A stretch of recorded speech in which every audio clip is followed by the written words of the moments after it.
अस्सलामुअलैकुम दोस्तों, 4 नवंबर 1971 अमेरिका में नॉर्थ वेस्ट ओरिएंट एयरलाइंस की एक फ़्लाइट पोर्टलैंड शहर से टेक ऑफ करती है। ये एक बहुत छोटी सी आधे घंटे की एक फ़्लाइट है जो बगल के शहर सियाटल में जा रही है और इसमें ज़्यादा लोग भी नहीं बैठे, सिर्फ 36 पैसेंजर और 6 क्रू मेंबर्स इसमें मौजूद हैं। सब लोग इस बात से अनजान हैं कि आज इस दिन इन सब के दरमियान एक हाईजैकर भी मौजूद है। एक बंदा DB कूपर नाम से, जो दिखने में तो एक बिजनेसमैन है। उसने बिल्कुल वैसे ही कपड़े पहने हुए हैं, एक सूट, वाइट शर्ट और ब्लैक पैंट, और इसकी उम्र होगी तकरीबन मिड 40s और ये जानबूझकर प्लेन की सबसे आखिरी सीट में बैठा है, सीट नंबर 18A। जैसे ही हवाई जहाज उड़ान भरता है, ये बंदा वहाँ पर मौजूद एयर होस्टेस को अपना इंट्रोडक्शन देता है। उसे कहता है कि मेरा नाम डैन कूपर है और उस एयर होस्टेस का नाम था फ्लोरेंस शैफनर, और ये एक बड़ी ही मुस्कान के साथ एयर होस्टेस को एक नोट थमा देता है। शाफनर एक 23 साल की औरत थी जिसे लगा कि ये बंदा उसके साथ फ्लर्ट करने की कोशिश कर रहा है। उसने उस नोट को पकड़ लिया और बिना पढ़े अपने पास रख लिया।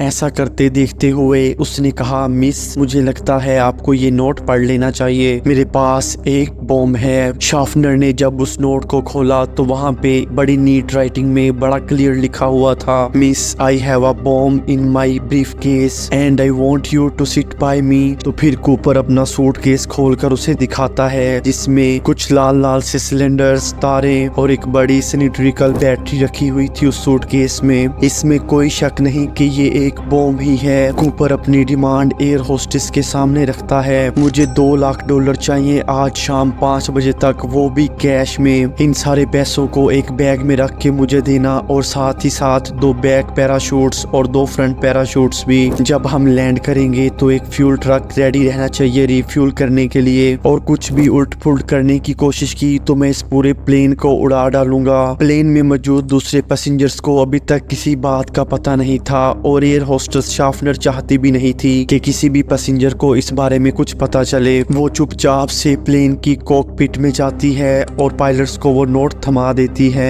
एक दूसरी एयर होस्टेस टीना मकलो को भी ये बात बताई जाती है और वो जाकर अब कूपर की साइड पे बैठ जाती है। इन दोनों एयर होस्टेस की मदद से कूपर और प्लेन की कॉकपिट में कनेक्शन कायम रहता है। पायलट्स ये खबर एयर कंट्रोलर को बताते हैं और जल्दी ये खबर पहुंच जाती है एयरलाइन के प्रेसिडेंट को, जिसका नाम है डोनाल्ड नायरोब। वो यहाँ पर एक डिसीजन मेकर थे और वो एक बहुत ही ज्यादा इंटरेस्टिंग डिसीजन लेते हैं। वो कहते हैं कि कूपर को लेकर फुल कंप्लायंस दिखाई जाए, जो कुछ भी हाईजैकर कह रहा है हम उसकी सारी डिमांड्स पूरी करने को तैयार हैं। FBI के साथ कॉन्टेक्ट करके वो सियाटल के एक बैंक से बात करने लगते हैं ताकि वो पैसों का अरेंज कर लें। प्रॉब्लम यहाँ पर ये थी कि इस पैसे को अरेंज करने के लिए थोड़ा टाइम चाहिए था, लेकिन ये फ्लाइट सिर्फ आधे घंटे की थी और यहाँ पर पायलट्स को कहा जाता है कि प्लेन को नीचे उतारने की बजाय हवा में ही गोल गोल घुमाते रहो, और वो भी सियाटल के पास, जब तक हम जमीन पर पैसों का इंतजाम नहीं कर लेते।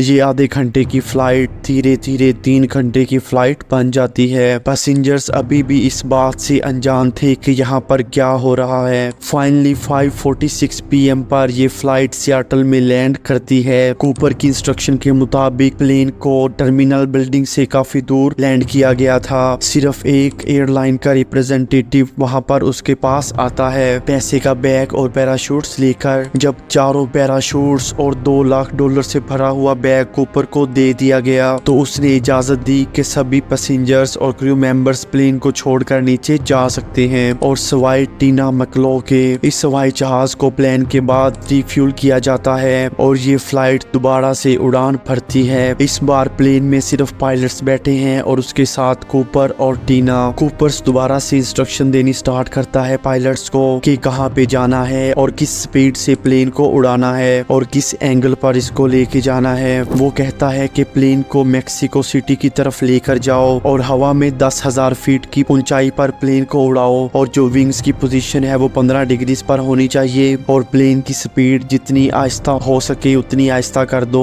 पायलट्स कूपर को बताते हैं कि अगर हम इन कॉन्फ़िगरेशंस के साथ उड़ेंगे तो हम कभी भी मेक्सिको सिटी पहुंच ही नहीं पाएंगे क्योंकि प्लेन में इतना फ्यूल ही नहीं है। लेकिन कूपर को इसकी कोई फिक्र नहीं थी। कूपर ने कहा, जैसे मैंने कहा है वैसे ही उड़ते रहो। अब आगे जो होता है दोस्तों वो बिल्कुल ही अनबिलीवेबल है। कूपर टीना को कहता है कि वो कॉकपिट में चली जाए और दरवाजे को बंद कर दे। प्लेन के सबसे पीछे वाले हिस्से में सिर्फ कूपर एक लौता इंसान बचता है और थोड़ी ही देर के बाद कॉकपिट में एक वार्निंग लाइट बजती है, ये इंडिकेट करते हुए कि प्लेन में पीछे वाला स्टेयरकेस डिप्लॉयड किया जा रहा है। ये उस जमाने के प्लेन की बड़ी खास बात थी। इन एयरप्लेन्स में पीछे की तरफ एक आफ्ट स्टेयरकेस होता था। फोटो में आप देख सकते हैं कि किस तरह पीछे से सीढ़ियां बाहर आ रही हैं। कूपर ने इन्हीं सीढ़ियों को खोला और पैराशूट्स और पैसों के साथ छलांग लगा दी।